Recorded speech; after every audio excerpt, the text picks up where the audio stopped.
اعوذ باللہ من الشیطان الرجیم، بسم اللہ الرحمن الرحیم۔ آیت نمبر 111 ہم کر رہے تھے۔ بات یہ ہو رہی تھی کہ ان اللہ اشترى من المؤمنین انفسهم واموالهم بان لهم الجنہ۔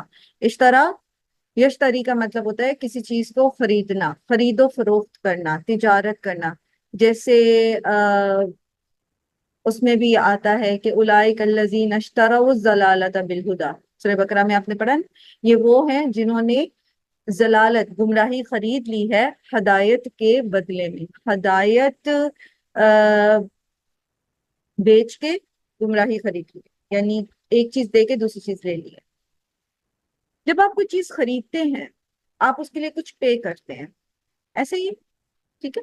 جب آپ نے مثلا آپ کسی شاپ پہ گئے، آپ نے ایک ڈریس پرچیز کیا ہے، آپ نے اس کے لیے لیٹ سے 3000 5000 ایک اماؤنٹ پے کر دی ہے، دے دی ہے، لباس آپ کا ہو گیا، اور وہ جو 3000 تھے اب وہ کس کے ہو گئے؟ جلدی سے بتائیے، وقت تھوڑا ہے، میں چاہوں گی اس کو مکمل کر لیں آج کو۔ ہاں جی، کس کے ہو گئے؟ وہ میم جسے آپ 3000 نے اس دکاندار کے ہو گئے۔ شاپ اب آپ والے کے کلیم ہاں نہیں کر سکتے، اب آپ کلیم نہیں کر سکتے دکاندار سے کہ مجھے یہ 3000 دو، یہ میرے ہیں، ایسا ہے؟ جی میم۔ جی ٹھیک ہے، سو وہ آپ کے نہیں رہے۔ آپ نے لباس خرید لیا اور آپ نے 3000 دکاندار کو دے دیے، اب وہ 3000 آپ کے نہیں رہے، آپ اس کو کلیم نہیں کر سکتے، آپ کا کوئی حق نہیں ہے اس کے اوپر۔ اللہ تعالیٰ نے مومنوں سے جنت کے بدلے، یعنی اللہ تعالیٰ سے، اس کو اس طرح سے سمجھیں کہ مومنوں نے جنت لی ہے اللہ تعالیٰ سے، قیمت اس کی کیا ہے؟ جان اور مال، یعنی اللہ تعالیٰ نے مومنوں کی جان اور مال کے بدلے میں جنت کا سودا کر لیا ہے ان سے۔ اب اگر ہمیں جنت چاہیے تو اس کی جو قیمت ہم پے کر رہے ہیں وہ کیا ہے؟ ہماری جان اور ہمارا مال۔ اب اس جان اور مال کو ہم کلیم نہیں کر سکتے، اس پہ ہمارا کوئی حق نہیں رہا۔ ہمیں جنت چاہیے، اب اس چھوٹے سے بچے سے بھی پوچھیں گے نا، بیٹا آپ جنت میں جانا چاہتے ہیں یا جہنم میں؟ کہے گا جنت میں۔ اب کسی پھیری والے سے، کسی کوئی بالکل الٹریٹ پرسن ہو، کچھ لکھنا پڑھنا نہ جانتا ہو، کسی بھی مذہب سے تعلق رکھتا ہو، آپ اس سے پوچھیں گے کہ آپ جنت میں جانا چاہتے ہیں یا آپ جہنم میں جانا چاہتے ہیں، سورگ میں جانا چاہتے ہیں یا نرگ میں جانا چاہتے ہیں، ہیونس میں جانا چاہتے ہیں یا ہیل میں جانا چاہتے ہیں، تو کہے گا میں جنت میں جانا چاہتا ہوں۔ سو آپ ایک چیز لینا چاہتے ہیں، so you have to pay for that thing. ایسے ہی آپ مارکیٹ میں گئے ہو، آپ کو ایک ڈریس پسند آ گئے، آپ وہ ڈریس لینا چاہتے ہو، آپ کو اس کو کچھ پے کرنا پڑے گا نا، وہ ورنہ تو آپ کو نہیں ملے گا، ایسے ہی ہے نا؟ تو جنت لینا چاہتے ہیں تو کچھ پے بھی تو کرنا پڑے گا۔ اب اس کی قیمت جو ہے نا، اس جنت کی جو قیمت ہے وہ قیمت بہت زیادہ ہے۔ کیوں؟ کیونکہ وہ قیمتی بہت ہے۔ جیسے میں نے حدیث آپ کے ساتھ شیئر کی نا کہ اعلی سلعۃ اللہ غالیہ اعلی سلعۃ اللہ الجنہ، اللہ کا سودا بہت قیمتی ہے۔ اللہ جو چیز تمہیں پیش کر رہے ہیں نا، اچھا you want to buy this, یہ چیز لینا چاہتے ہو، وہ بڑی قیمتی ہے، اس کی قیمت بہت زیادہ ہے۔ غالن کہتے ہیں مہنگی چیز کو، قیمتی چیز، اور اس کی قیمت کیا ہے؟ مومن کی جان اور مال۔ اب اس قیمت کو پے کیسے کرنا ہے؟ پے کیسے کرنا ہے؟ اس کی ایک سچویشن تو یہاں بیان کر دی گئی ہے، اور وہ کیا ہے؟ یقاتلون فی سبیل اللہ، وہ جہاد کرتے ہیں، قتال کرتے ہیں اللہ کی راہ میں۔ کون؟ مومن، جان اور مال پے کر رہے ہیں نا، لگا رہے ہیں، مال سے بھی قتال میں حصہ ڈال رہے ہیں۔ پیچھے غزوہ تبوک کا کانٹیکس یاد رکھیں سب، ٹھیک ہے؟ اور اسی طرح اپنی جان بھی قربان کر رہے ہیں۔ فَيَقْتُلُونَ، پھر وہ مارے جاتے ہیں، وہ مارتے ہیں، وَيُقْتَلُونَ، اور وہ مارے جاتے ہیں، یعنی جنگ کے اندر جا کر وہ بہادری کے جوہر دکھاتے ہیں، یہاں تک کہ وہ کافروں کو، مشرکوں کو قتل بھی کرتے ہیں، اور خود بھی بعض اوقات اس میں اپنی جان تک دے دیتے ہیں۔ جان اور مال اللہ کی راہ میں جنت کے حصول کے لیے خرچ کرنے کی ایک مثال ہے یہ. ٹھیک ہے، انشاءاللہ آگے بھی چلتے ہیں. اچھا، وعدن علیہ، وعدہ ہے اس کے ذمہ. کس کے ذمہ؟ اللہ کے ذمہ. یہ سودا کس کے ساتھ کر رہے ہیں مومن؟ اللہ سبحانہ و تعالیٰ کے ساتھ. جب آپ کہیں پر کسی کے ساتھ کوئی سودا بازی کرتے ہیں، کوئی سودا کرتے ہیں، تو بہت زیادہ چیز کی کوالٹی اور اس کی اتھینٹسٹی اور اس کی باقی چیزیں جو ہیں وہ ڈیپینڈ کرتا ہے کہ فریق ثانی کون. یعنی آپ پوری سیٹسفیکشن کے ساتھ کسی چیز کو خریدتے ہیں. کہاں سے؟ اس دکاندار سے جس کے اوپر آپ کو بھروسہ ہوتا ہے کہ یہ صحیح چیز دے گا مجھے. ایسا ہوتا ہے نا، آپ نے کپڑے کے لیے کوئی دکان فکس کی ہوتی ہے، آپ نے جیولری کے لیے کوئی جیولر فکس کیا ہوا ہوتا ہے، آپ نے اسی طرح ایون اگر آپ ڈاکٹر کے پاس جاتے ہیں تو آپ کا ایک فیملی ڈاکٹر ہوتا ہے، کیونکہ آپ اس کے اوپر ٹرسٹ کرتے ہیں کہ یہ آپ کو دھوکہ نہیں دے گا. ایسا ہی ہے نا؟ اوکے، سو اس سودے میں فریقین میں ایک طرف تو مومن ہے اور دوسری طرف کون ہے؟ سودا کس کے ساتھ کیا جا رہا ہے؟ اللہ سبحانہ و تعالیٰ کے ساتھ.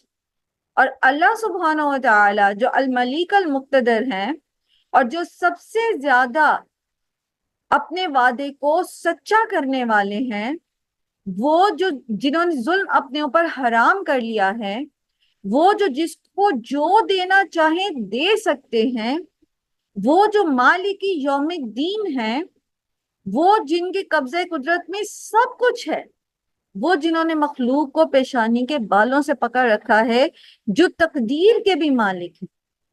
توفیق بھی انہوں نے دینی ہے، مال بھی انہوں نے دینا ہے، جان بھی انہوں نے دی ہوئی ہے، صحت بھی انہوں نے دینی ہے. اور جس سے آپ سودا کر رہے ہو اس سے کسی قسم کے دھوکے کی کا تصور نہیں کیا جا سکتا. اتنا پکا سچا وعدہ. اللہ کے سوا کون اپنے وعدوں میں سچا ہوگا؟ وَلَا تُخْلِفُ الْمِيعَادِ. اور اللہ تعالیٰ آپ اپنے وعدوں کے خلاف نہیں کرتے. جو وعدہ اللہ نے کیا وہ سچا ہے. اللہ کی بات سے زیادہ سچی بات کس کی ہوگی؟ تو پھر پورے شرح صدر کے ساتھ اس تجارتی معاہدے میں شامل ہو جائیں. اور یہ صرف محمد صلی اللہ علیہ وآلہ وسلم کی امت کے ساتھ نہیں کیا گیا یہ وعدہ، ہر نبی کی امت کے ساتھ یہی وعدہ تھا. بی ایٹ ان حزب اللہ، آپ حزب اللہ کے ساتھ رہو، اللہ کے گروہ میں شامل رہو، آپ ہی کامیاب ہو. جنتیں آپ کے لیے. اور بے شمار ایسی آیات ہیں قرآن کریم جن میں صاف صاف اس چیز کا وعدہ کر دیا گیا. والذین آمنوا وعملوا الصالحات لہم جنات تجری من تحتها الانہار. جو ایمان لائیں گے، نیک عمل کریں گے، ان کے لیے جنتیں ہیں، باغات ہیں جن کے نیچے نہریں بہتی ہیں. پھر اسی طرح والذین آمنوا وعملوا الصالحات. ٹھیک ہے، ایمان لاتے ہیں، نیک عمل کرتے ہیں، لا خوف علیہم ولا هم یحزنون. ان کے اوپر نہ کوئی خوف ہوگا نہ کوئی غم ہوگا. فوز العظیم انہیں ملے گی. فلاح پانے والے وہ لوگ ہیں. کرنا کیا ہے؟ صرف پہلے ایگریمنٹ میں شامل ہونا ہے، لا الہ الا اللہ محمد رسول اللہ پڑھ کے مومن بننا ہے. ایگریمنٹ کی ایک پارٹی آپ بن گئے، دوسری پارٹی اللہ تعالیٰ.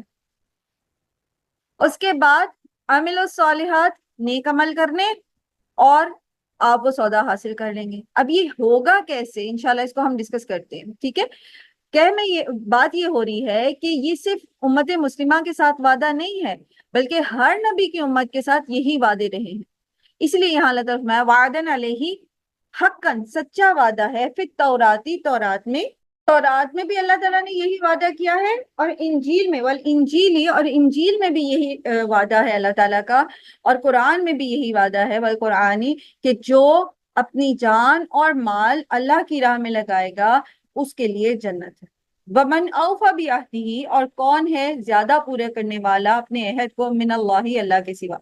اللہ کے سوا اپنے وعدے کو کون زیادہ پورا کرنے والا ہے؟ فاستبشروا ببیعکم، بس خوشیاں مناؤ اپنے اس سودے پر. الذی، وہ جو بایعتم بہ، سودا کیا تم نے اس کے ساتھ.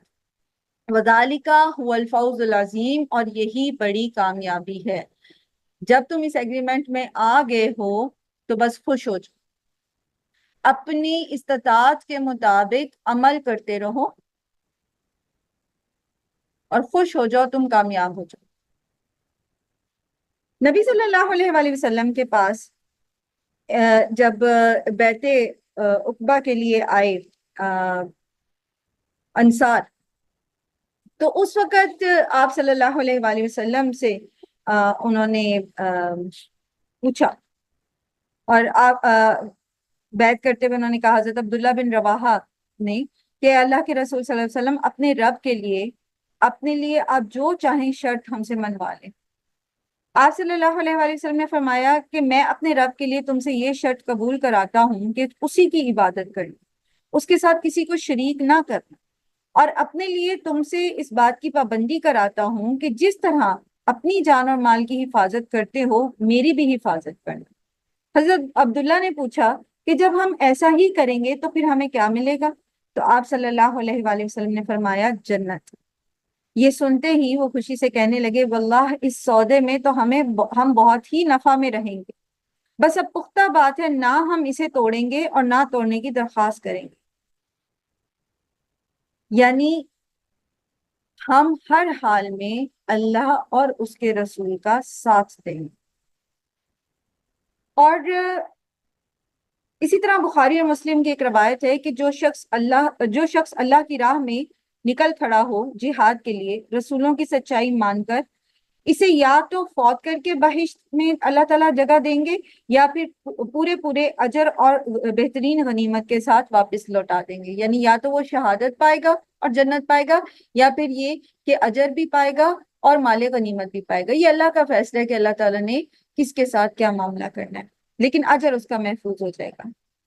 اور اسی طرح آپ دیکھیے کہ اگلی جو آیت ہے اس کے اندر مومنین کی صفات بیان کی گئی ہیں۔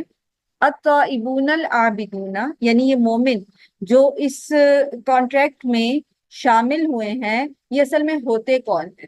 کچھ صفات ہیں ان کی: بہت توبہ کرنے والے، عبادت کرنے والے، حامدون، اللہ کی حمد بیان کرنے والے، سائحون، سیاحت کرنے والے، اور اس کا ایک ترجمہ جو ہے وہ روزے دار بھی کیا گیا ہے، اور سیاحت بمانے اللہ کی نعمتوں کو، اللہ کی نشانیوں کو دیکھنے کے لیے یا عبرت کے لیے دنیا میں سفر کرنا، وراکعون، رکوع کرنے والے، الساجدون، سجدہ کرنے والے، الآمرون، بالمعروف، نیکی کا حکم دینے والے، والناہون، اور روکنے والے، عن المنکری، برائی سے، والحافظون لحدود اللہ، اللہ کی حدود کی حفاظت کرنے والے۔ اور اللہ کی حدود ہر معاملے میں ہوتی ہے۔ ہم نے پڑھا کہ نکاح کے معاملے میں اللہ کی حدود ہیں، طلاق کے معاملے میں اللہ کی حدود ہیں، کھانے پینے کے معاملے میں اللہ کی حدود ہیں، لباس کے معاملے میں اللہ کی حدود ہیں، تجارت کے معاملے میں اللہ کی حدود ہے۔